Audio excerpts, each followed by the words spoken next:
Daily. Taste the Daily. First of all రాజమహేంద్రవరంకి రావటం నాకు చాలా ఆనందంగా ఉంది. నా మనసుకి చాలా దగ్గర ఉండే నగరం ఇది. ఎందుకంటే మా తాతగారు ఇక్కడే ఉండేవారు. మేము చిన్నప్పుడు ఎక్కువ ఇక్కడికి వచ్చేవాళ్ళమి హాలిడేస్కి, ఇక్కడికి కాకినాడకి. అండ్ బాగా ఎంజాయ్ చేసేవాళ్ళమి. ఇక్కడ ఉండేవారు అందరూ చాలా ఆప్యాయంగా, చాలా ఎఫెక్షన్తో చూసేవారు మమ్మల్ని. అదే కాకుండా మా అమ్మగారు కూడా పుట్టింది ఇక్కడే రాజమహేంద్రవరంలో.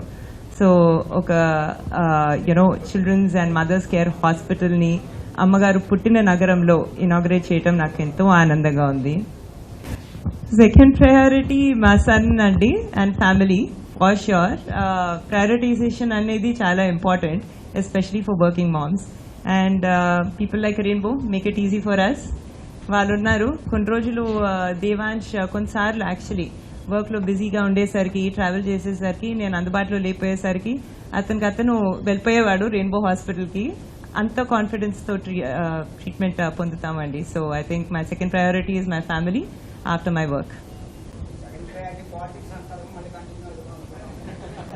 అది ఆల్రెడీ ఆన్సర్ చేశానండి.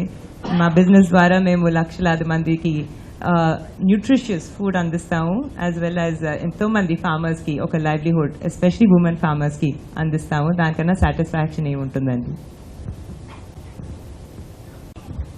అది డాక్టర్స్ కూడా ఆన్సర్ చేస్తారండి. But really being a business person, అది నిజంగా it should be combination of governments efforts and private sectors efforts. ఎలాగైతే మేము మా డైరీ కంపెనీ ద్వారా, రెయిన్బో హాస్పిటల్స్ వాళ్ళ హెల్త్ కేర్ సర్వీసెస్ ద్వారా అన్ని ప్రాంతాల్లో వాళ్ళ సర్వీసెస్ని విస్తరిస్తున్నారు. అదే కాకుండా ఇప్పుడు టెక్నాలజీ చాలా ఇంపార్టెంట్ రోల్ ప్లే చేస్తుందని నేను అనుకుంటున్నానండి. టెలిమెడిసిన్ అనేది వచ్చింది.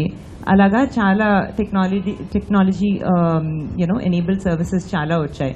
సో వాటి ద్వారా కూడా ఐఎమ్ ష్యూర్ నలుమూల ప్రాంతాల్లో కూడా హెల్త్ కేర్ కూడా మనం అందించవచ్చు.